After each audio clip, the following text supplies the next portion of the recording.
Right hand rule, Fleming's left hand rule और Fleming's right hand rule. Electrical engineering में इन तीनों की अपनी अलग ही इंपॉर्टेंस है। जब किसी भी वायर में करंट फ्लो होती है तो उसके चारों ओर एक मैग्नेटिक फील्ड बन जाती है।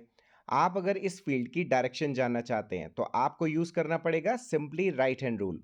इसके लिए आपको अपने राइट हैंड को मुट्ठी बनाकर वायर के पास इस तरह इमेजिन करना होता है कि अंगूठा करंट की डायरेक्शन में हो। तब मुट्ठी को फॉरवर्ड घुमाने की जो डायरेक्शन होगी वही मैग्नेटिक फील्ड की डायरेक्शन होती है।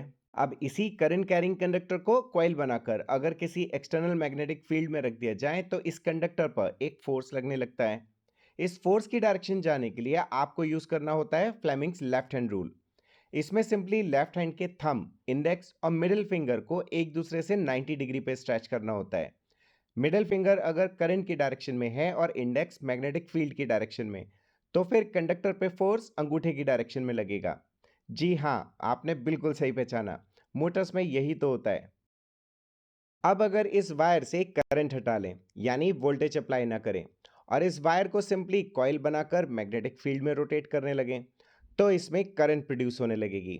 और इस करंट की डायरेक्शन जानने के लिए आपको यूज करना होगा फ्लेमिंग्स राइट हैंड रूल। इसमें भी फिंगर्स तो वही बताती हैं जो लेफ्ट हैंड रूल में होता है, बस हाथ बदल जाता है।